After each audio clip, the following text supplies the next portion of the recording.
Saludos a todos, empezando con los videos de fisiología. El día de hoy hablaremos sobre fisiología respiratoria. En este primer video vamos a revisar la organización general del aparato respiratorio y generalidades sobre tanto su estructura y su función. Muy bien, el fundamento por el cual nosotros necesitamos oxígeno, ¿por qué razón es que los seres vivos necesitamos oxígeno para vivir?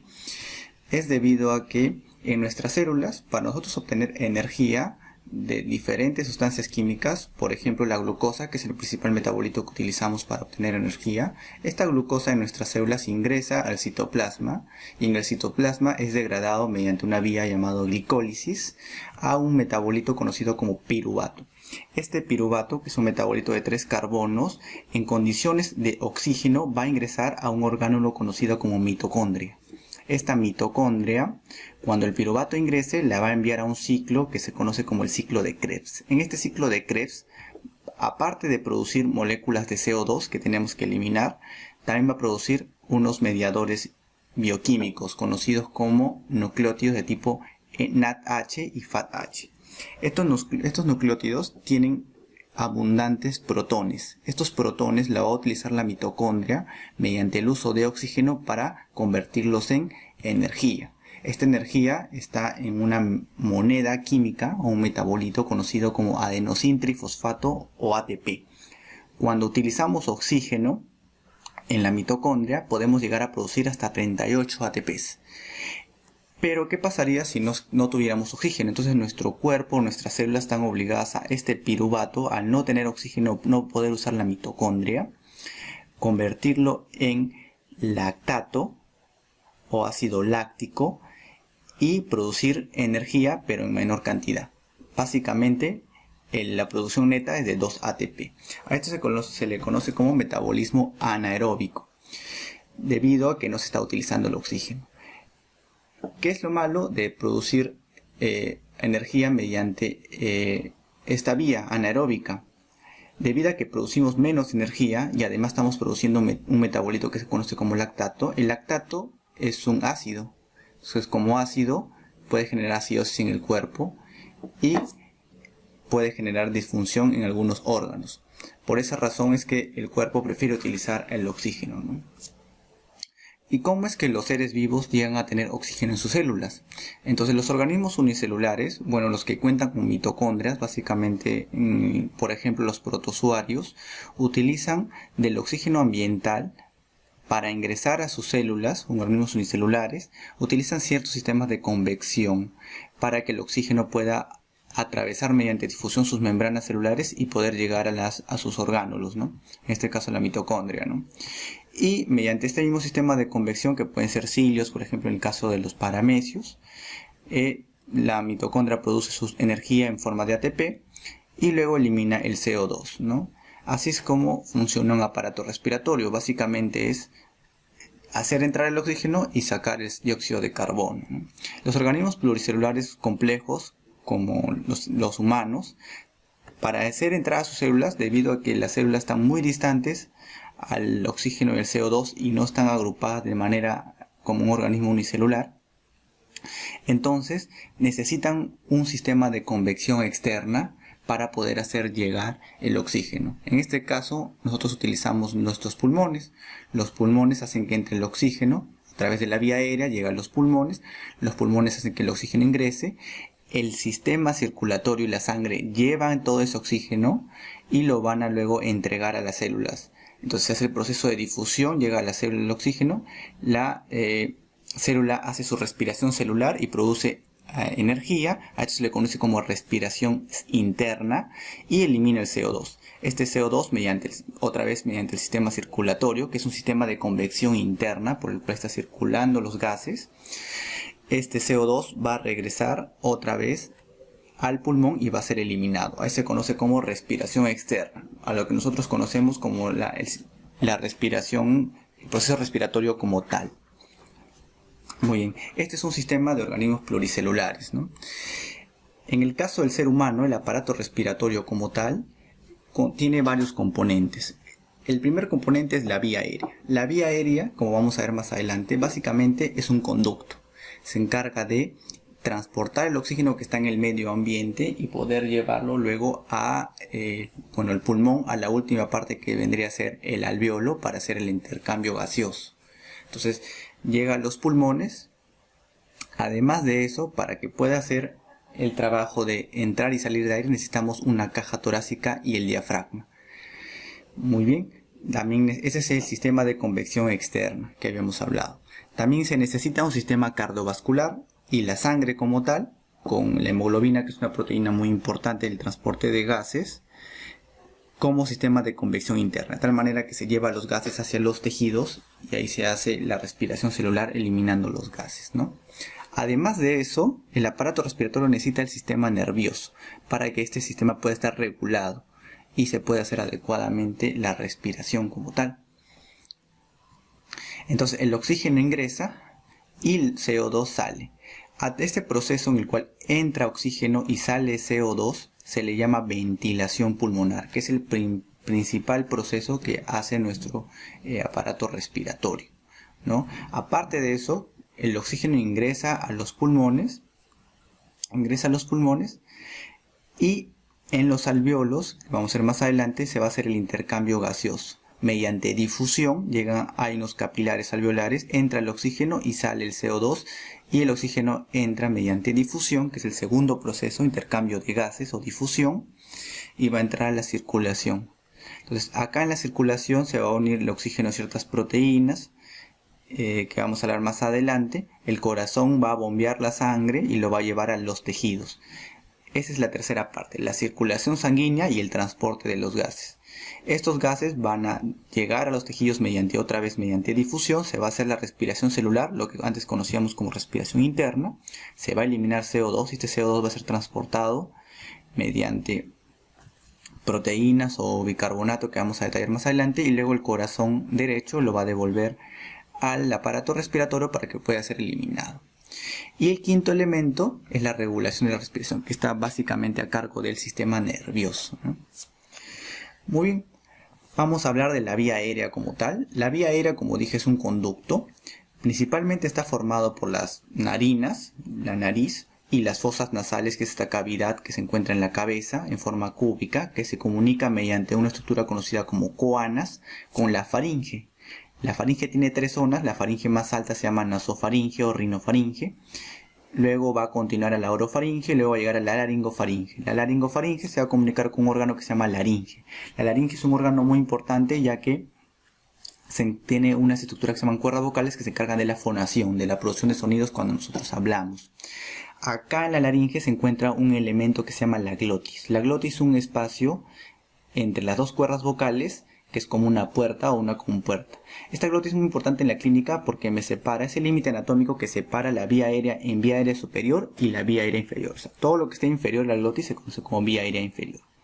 Y la vía inferior se va a basar en un sistema de conductos, la mayoría con paredes de cartílago, empezando por un conducto principal que se llama la tráquea. La tenemos en el cuello, está llegando a la parte del mediastino superior. Esta tráquea se va a ir dividiendo dicotómicamente, o sea, de dos en dos. Primero en dos bronquios, un bronquio primario derecho para el pulmón derecho y un bronquio primario izquierdo para el pulmón izquierdo. Luego este bronquio primario se va a dividir en dos bronquios para cada lóbulo. En el caso derecho va a haber un bronquio superior derecho, un bronquio inferior derecho, un bronquio intermediario que se va a dividir luego en bronquio inferior y bronquio lobar medio, bronquio secundario medio. De tal manera que hay tres lóbulos. En el lado izquierdo solo va a haber dos bronquios secundarios, ¿no? Y estos bronquios secundarios luego se dividen en bronquios terciarios o segmentarios. De tal manera que en el pulmón derecho tenemos 10 segmentos pulmonares y en el pulmón izquierdo tenemos 8 segmentos pulmonares. La división de estos bronquios va a llegar hasta la 10ª generación. Entonces, en la 10ª división van a empezar otras estructuras también conductivas que se llaman bronquiolos. La diferencia primordial que vamos a ver más adelante entre los bronquios y bronquiolos es que estos ya no cuentan con cartílago. Es por esa razón que se le llama bronquiolos, ¿no? Estos bronquiolos de la 11ª a la 16ª generación van a irse dividiendo de manera dicotómica Y en la generación 17 va a ocurrir algo peculiar. El último bronquiolo se llama bronquiolo terminal, y a partir de acá, estos bronquiolos, como vemos acá, empiezan a tener en sus paredes unas estructuras saculares conocidas como alveolos. Los alveolos, como vamos a ver más adelante, es la principal estructura que se encarga de hacer el intercambio gaseoso. Entonces, a partir de acá no solo está conduciendo aire, sino también está haciendo intercambio gaseoso, que es la principal función que realiza el aparato respiratorio.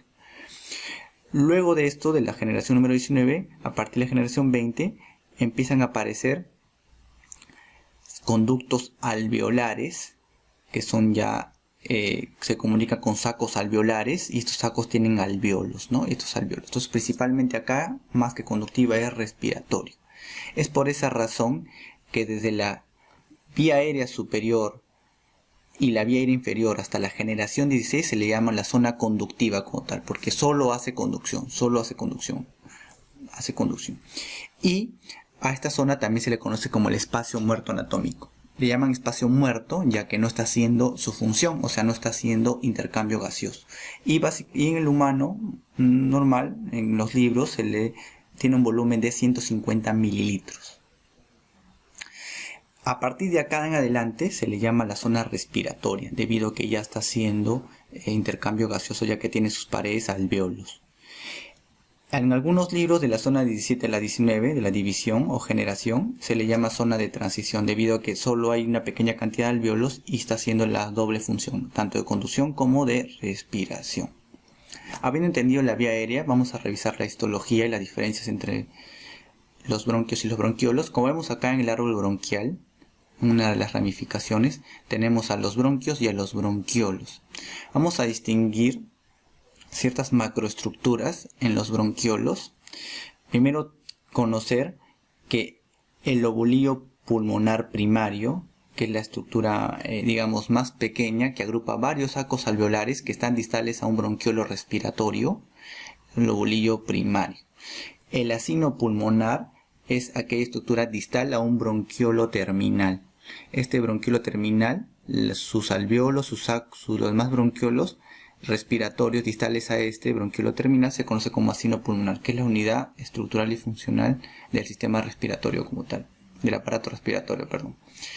Y tenemos también un lobulillo pulmonar secundario, que viene a ser la unidad o la estructura distal, más distal, que está separada por septos. Como vamos a ver en la macroestructura del pulmón, los septos separan varios lobulillos pulmonares secundarios, ¿no?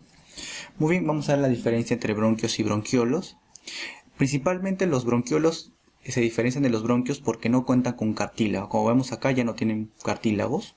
Además, en su epitelio no van a contar con glándulas mucosas ni células caliciformes, pero sí cuentan con músculo liso. Por esa razón pueden igual hacer broncoconstricción. El epitelio respiratorio sufre un cambio desde los bronquios hasta los bronquiolos. Los bronquios principalmente tienen epitelio respiratorio, que es un epitelio pseudoestratificado, cilíndrico, con microvellosidades, ¿no?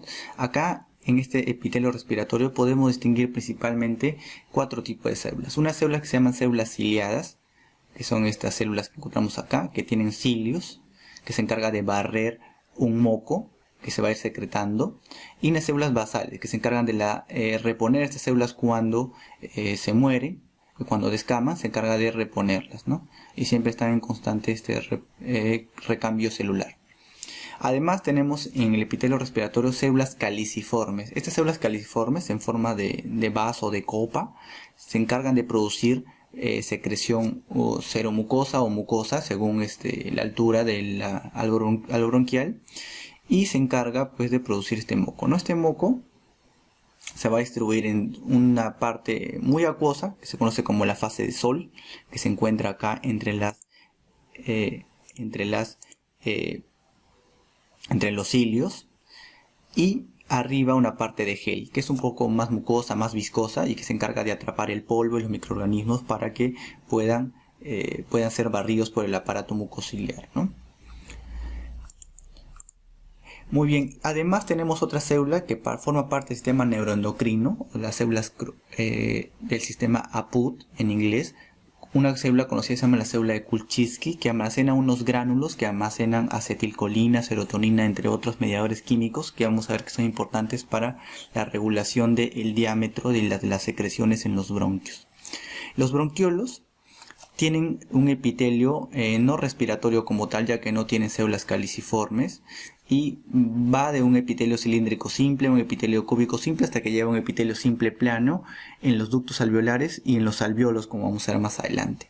Entonces, básicamente es un epitelio cúbico simple como tenemos en los bronquiolos terminales, los bronquiolos respiratorios, y que tienen principalmente dos células, la célula ciliada y las células basales. Además de eso, tenemos unas células que se llaman células de la clara, que son células que hasta ahora no se sabe muy bien la función exacta, ¿no? El alvéolo. Los alvéolos son las unidades funcionales del aparato respiratorio. ¿Por qué? Porque se encargan de hacer el intercambio gaseoso, conocido como respiración externa o hematosis. ¿Cuántos alvéolos tenemos? Tenemos, según el libro de West de Fisiología Respiratoria, aproximadamente 500 millones de alvéolos por cada pulmón. O sea, en total 1000 millones de alvéolos entre los dos pulmones.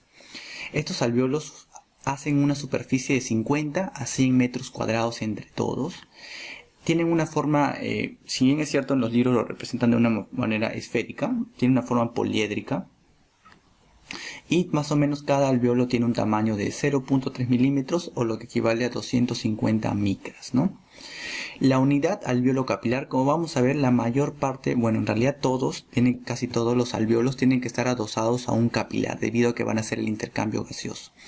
En los alvéolos vemos que principalmente están conformados por una célula conocida como neumocito 1. Este neumocito 1 va a ser el 90% de superficie y su principal función, ya que está adherida o anexada o adosada a los capilares, es el intercambio gaseoso o hematosis.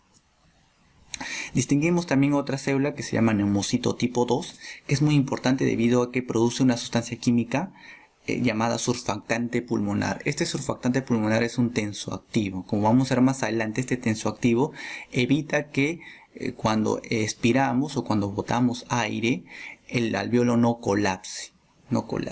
Además, dentro del alvéolo encontramos otra célula que no forma parte del alvéolo como tal. Es una célula móvil que se conoce como macrófago alveolar. Este macrófago, su función, o también se le conoce como célula del polvo, en algunos libros también le llaman neumocito tipo 3, se encarga de la defensa. Es un mecanismo de defensa ante los gérmenes o agentes infectantes al pulmón, ¿no? Se encarga de fagocitarlos, ¿no? Y de ser la primera respuesta inmune ante una infección, ¿no? Entonces vamos a ver de cerca la barrera alvéolo capilar. Esta barrera alvéolo capilar, que tiene 7 elementos, tiene un grosor de 0.4 micras aproximadamente, es bastante delgada y razón por la cual se permite la difusión de los gases, ¿no? En este caso oxígeno y dióxido de carbono. El primer elemento que atraviesa el oxígeno cuando está ingresando es el surfactante pulmonar. Como hablamos, lo produce el neumocito 2 y evita el colapso pulmonar. El segundo elemento es el propio neumocito 1, que es una célula epitelial plana, muy delgada, y este neumocito 1 tiene su membrana basal. Esta membrana basal está adosada a lo que se conoce como el intersticio pulmonar, que básicamente tiene fibras colágenas y elásticas, por esa razón el pulmón es muy elástico.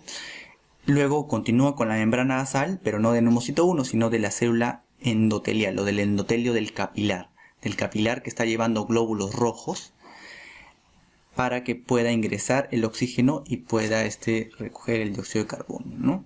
Esa es la barrera alvéolo capilar. Además, los alvéolos cuentan con un sistema de ventilación colateral, de tal manera que alvéolo con alvéolo no están totalmente separados, sino tienen comunicaciones. Puede haber comunicaciones entre los mismos alvéolos interalveolares, que se conoce como el poro de Kohn, o también comunicaciones entre el bronquiolo y el alvéolo, canales bronquiolo-alveolares o de Lambert, y también puede haber comunicaciones entre ambos bronquiolos. Esto se conoce como el canal de Martin o canal interbronquiolar. Bueno, eso es todo lo que vamos a ver el día de hoy en este video.